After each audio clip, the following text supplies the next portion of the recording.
Hello YouTube, how's it going? Welcome to another video here on the channel. Remember to like and sub. I'm trying to get this channel to 1,000 so I can monetize it and maybe 100k.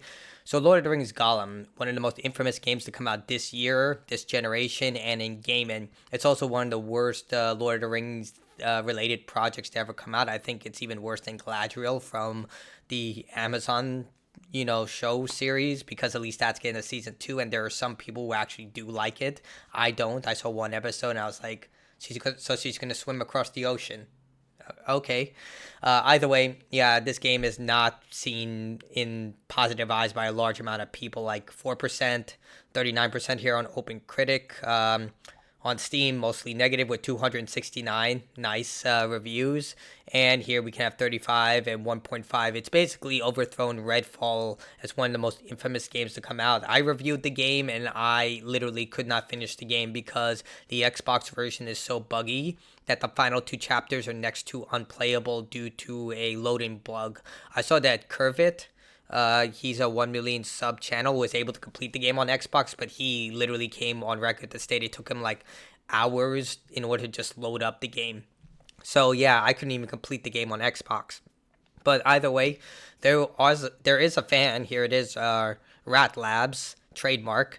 They decided that they are going to do this game justice because apparently they were excited for the game. So this is the person's words. I was very excited when they announced the game Gollum was in development, but then I was so shocked of what I saw when the game finally came out. So I made this short animation and model of Gollum to see if a random person on the internet can do Gollum better than a company over several years. Remember, people got paid for this, yet here I am with zero budget. So I've seen this video and we're going to watch it in its entirety and go and like and sub to this guy because it's night and day.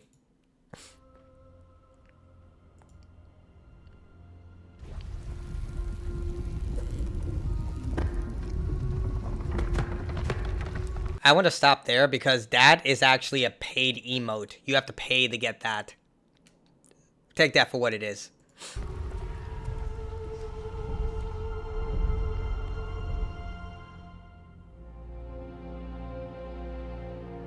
Smeon promised. Yes, yes, my precious. We promised to save our precious, not to let him have it. Never. But it's going to him, yes. Nearer every step. What are we going to do with it, we wonders? Yes, we wonders.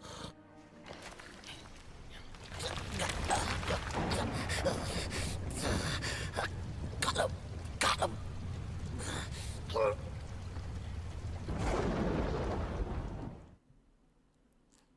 He's right, you can't make that shit up. So we can see like from the cutscene here that he made, yeah, there's not a lot of textures or stuff happening in terms of animation, but you can see like the character model. Just look at it, it actually looks like Gollum. Like, look at this, the eyes are dilating, they're shifting, the facial expression, you can see that he's shifting between calm and psychotic, between nice, and he's just like overall such a superior model to the one in the game. I'm not saying the original because the original, I would argue, would be probably Shadow of War, Shadow of Mordor, which is the crowning achievement for Lord of the Rings game. I mean, you could make the argument for Return of the King, but I think Shadow of War is definitely the pinnacle of Lord of the Rings game. But yeah, you can see compared to that model to this, look at the hair. Let's get a good facial. Look at the face, look at the way the mouth moves, this texture in the hair, the eyes. The eye pupils literally do not move. Like, look. You can see that the eyes are the pupils, they're not moving or dilating or just like, yeah, exactly. It's night and day compared to this model. Yes, I get it. Like the surrounding environment and everything's not textured, but this was one guy who made a vastly superior model in every way to this big budget game. And that's just telling.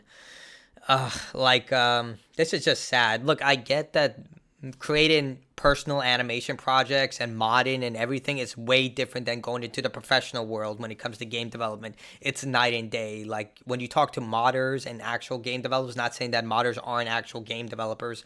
A lot of game developers nowadays do gain their start by modding games, putting up games on itch.io to showcase their resume, to show what they can do. But when I say like professional, in the sense that you are working for a studio, you know, you've like, I guess you can also say that if you're a solo developer, I don't, the way I'm putting it out, it's like, this is literally a YouTuber. Like, this is just someone with no budget, like, and he's just like made a vastly superior character model in every way. Like, he took literally what everyone loves about how Gollum looks and decided, you know what, let's just make that. And the facial expressions and everything just look vastly superior to everything here.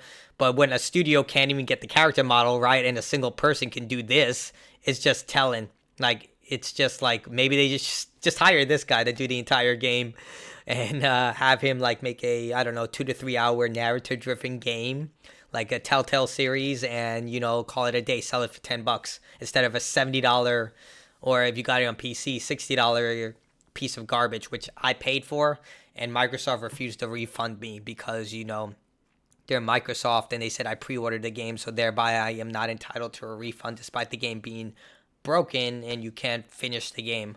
Either way, I just wanted to, you know, put attention to this, even if it's just for a handful of people, because this person, Rat Labs, they deserve more credit. They deserve likes. They deserve subs. And they literally just showcased like the most best way to say, hey, look, you guys can't do this. I'm just going to do it myself. So that's the video. Like it if you like it, dislike it if you dislike it. This is me signing out.